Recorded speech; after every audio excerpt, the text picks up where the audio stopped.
I have a couple of people that I don't see on the screen. Francis Pickering, Yes, Marianne Turner. yes, thank you, Senator Cassano and Chair Cassano. Unfortunately, my bandwidth is constrained today, so I'll be joining you in audio only.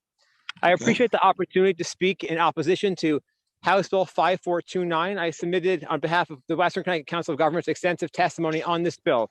WestCog, whose executive director I have served as since 2015, includes 10 municipalities that would be directly affected by this essential rezoning of 500 acres around each train station. Our opposition to this bill has four main tenets. Number one is this is not a transit-oriented development bill. All mainstream definitions of transit-oriented development include mixed use. Housing complexes around a train station do not create TOD. You need to have commercial, you need to have mixed use, you have to have the lovely variety of uses we see in every station area that we seek to emulate. That's not in this bill. And the challenge here is that the bill would actually slant the regulatory field in favor of high density housing, essentially increasing the returns on housing while not doing the same for commercial space. The result we expect would be a shift of these areas to be increasingly residential and a squeezing out of our businesses. This is incredibly problematic because not only does Connecticut have a housing problem, it has a jobs problem. We need to address both of these at the same time.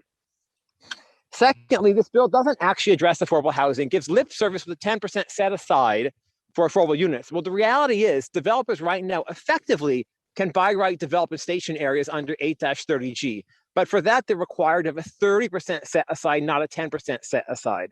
What this does, in effect, is free developers from that burden and allow them to build less affordable housing, not more affordable housing. It also allows them to bypass existing inclusionary zoning regulations that require a higher 12, 14, or 20% set aside. So we are very concerned by that because we fully support affordable housing and TOD. A couple of other concerns we have. One of them is that this may be unlawful because the by right provision of this bill, whereby a developer could develop a property by right, will cease to hold once the area reaches 15 units per acre. This would essentially condition the approval, the by right approval of a development on what the developer's neighbors have done. That's a very unusual approach. It's not one we've seen reflected in Connecticut law until now or in zoning. It's akin to saying there may only be 5 swimming pools in the neighborhood, and too bad your neighbor just built one, so you're not allowed to have one. We are concerned by this, and we seek to avoid preventable litigation. Last but not least, we are concerned about the impact of this on local democracy. Station areas are incredibly complex, and to have an approach that says 15 units per acre, regardless of what's Mr. Pickering, your time's almost up. Okay, thank you very much. I will conclude. This really needs to be studied on a case-by-case basis. We need to see zoning maps. We need to understand what the impacts are, not only on the environment, but also infrastructure, and of course, on resulting local and state taxpayers. So thank you, and I'm happy to answer any questions. Yes, Representative Fiorello. Thank you, Mr. Chair. Thank you so much, Francis, for testifying. I just wanted to give you a chance to really clarify, because you used pretty strong language that in your analysis, 5429 undermines transit-oriented development. I mean, it's quite, it's a total 180 on what the proponents are saying it does. You say it does the total opposite. Can you help us understand why you're saying that? And help us follow your logic. Yes, thank you, Representative Fiorillo. So transit-oriented develop is a term of art used in the planning and development community that refers to a mixture of uses. So not just housing, but also retail, offices, restaurants, gyms, arts and culture venues, medical services, social services within a walking distance of a transit station. So rail or bus rapid transit. What this bill gets right is that it correctly identifies the location within half a mile as being suitable for transit-oriented development. What the bill gets wrong is that it only considers TOD to be residential. If you don't have the other components, it doesn't qualify as TOD under any conventional definition. And the reality is people want to live near train stations and bus rapid transit stations because they can take the train to an employer or a doctor's office or the cinema. They don't live there so that they could take the train to a friend's house for a dinner party. Maybe they do once in a while, but that's not the goal of public policy. Now, the problem is if you are, say, a land developer looking at property around a train station, you will seek to maximize your return. Generally speaking, obviously some developers have, also wish to give back to the community, but generally you seek to maximize your return. If you have two options, one, I can do commercial development or mixed use development, and I have to go through a public hearing. And by the way, my infrastructure needs will be evaluated. And if I'm going to exceed the capacity of the sewage treatment plant, I'm going to have to pay for that. Or two, I can develop residential. I don't have to go through public hearing and I don't have to pay for infrastructure. Well, the choice is obvious. The second is going to deliver a higher return on investment. What this will do is will make a property that has been commercially zoned or mixed use zoned much more, can I say, attractive to residential development, and we expect over time to see commercial and mixed use development squeezed out of that property. Okay, great. And so the bill is so skewed towards, residential developers. Do you have an idea of why, or rather, the organization that's pushing this, their focus is so singularly on just the housing without seeming to understand the bigger picture of, what TOD is, and yet, but they, what the bill says and what you're saying the bill says versus what they say. I mean, there's such a he said, she said situation here. Where do you think this lands out? Ultimately, people will point to the bill language. So that's what we have to rely on. Could you comment on the strength or the lack of clarity in the bill language, and how no matter what the proponents say, it's what's in the bill that we have to go on? Yes, thank you, Representative Fiorello. Again, I'd like to reiterate, we support TOD and affordable housing. They are needs in Connecticut. The state is working on them. We probably could do more in that regard. But the issue here is when I first read the bill, I thought it was just a sloppily written draft.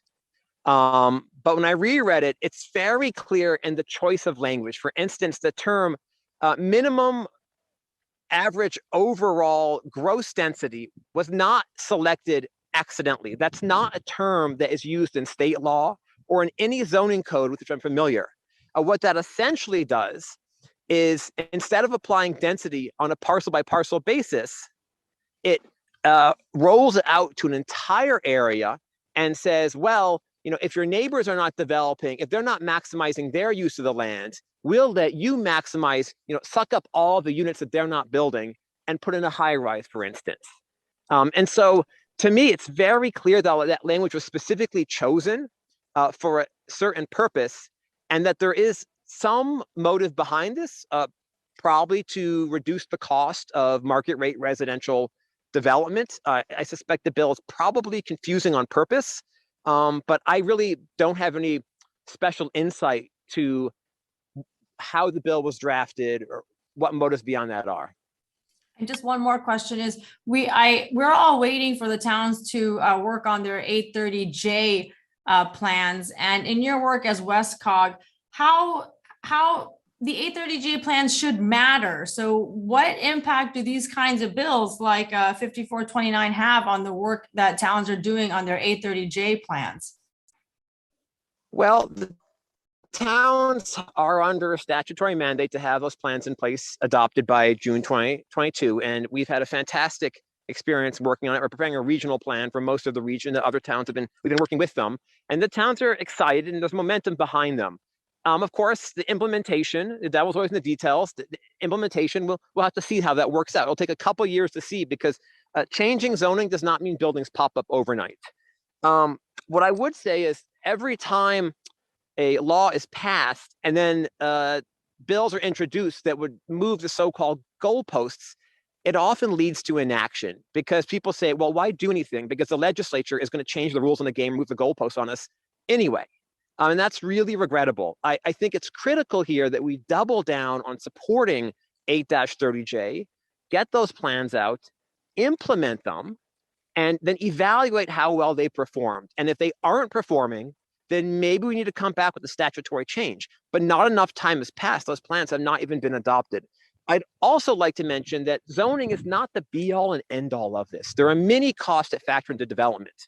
The National Association of Home Builders says there's 5 L's: laws, lots, labor, lumber, and another element I'm forgetting, unfortunately, we are not addressing the cost of labor here. We are not addressing the cost of lending. We're not addressing the cost of lending or availability of lending, and we're not addressing the cost of lumber.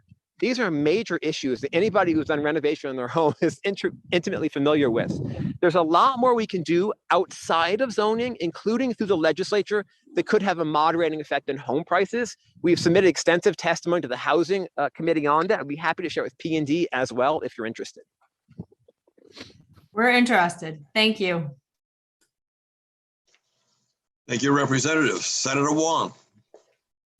Thank you, Mr. Chair. It's good to get back into this committee. Mr. Pickering, you represent 10 towns along the Fairfield from Greenwich all the way up to, I believe, Danbury, right? Yes, well, I represent 18 municipalities, 3 cities and 15 towns, 10 of which currently have train stations.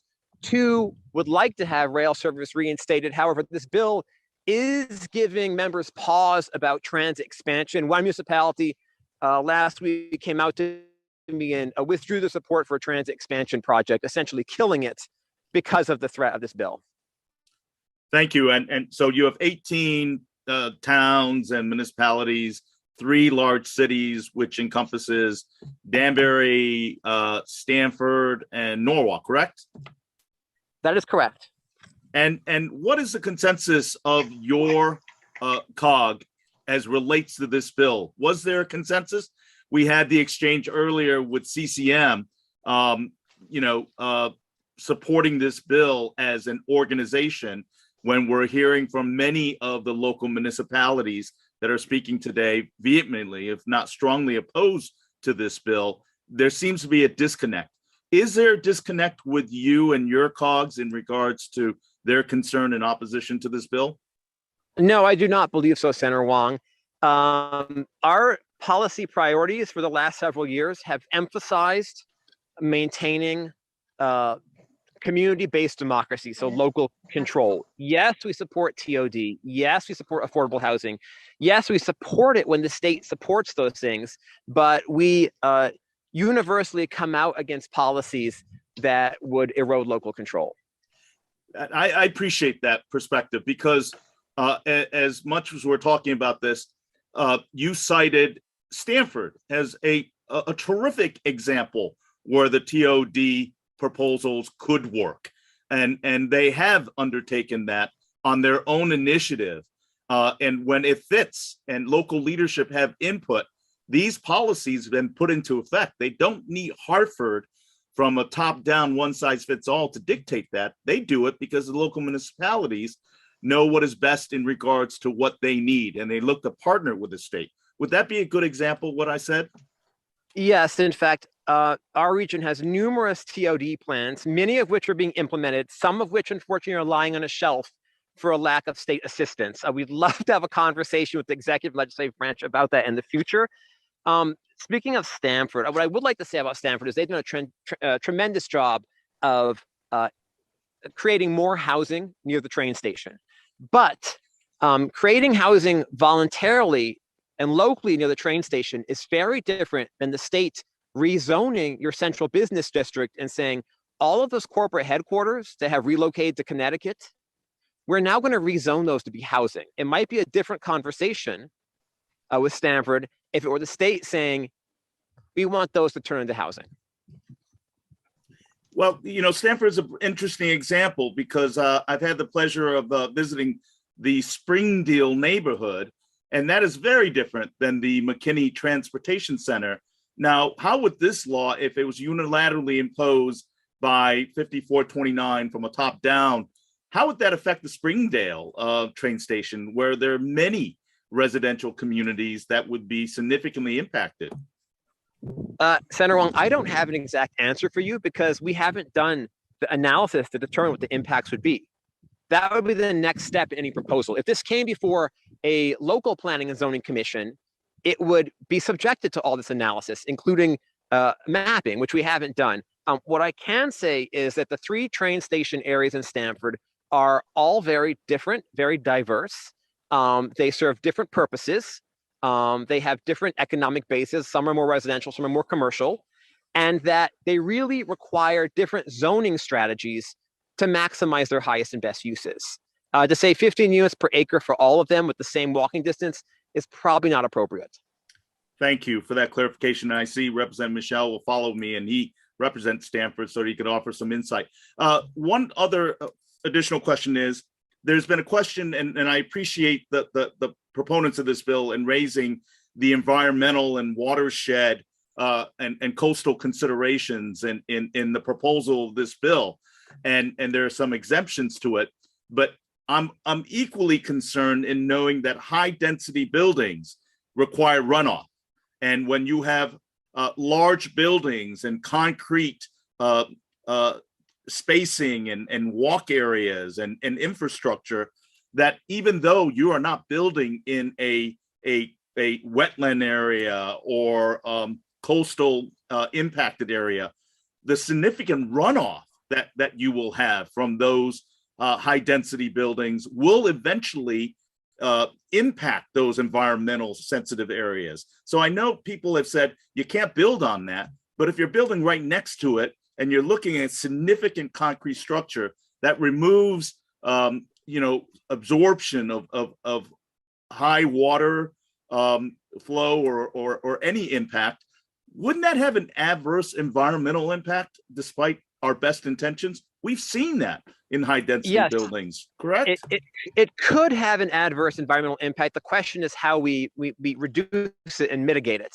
And one of the challenges here, earlier in this conversation, we heard about how we often permit single family homes by right. And that's because the lots are large enough where the home can fall within the carrying capacity of the parcel, right? The soil on the property can avoid the sewage. The well on the property can provide the water. The traffic generation is negligible. When you get a lot of development in a very small space, you start to create externalities that go beyond the ability of the local ecosystem to handle. Now, that doesn't mean we can't do it, but we have to do it right.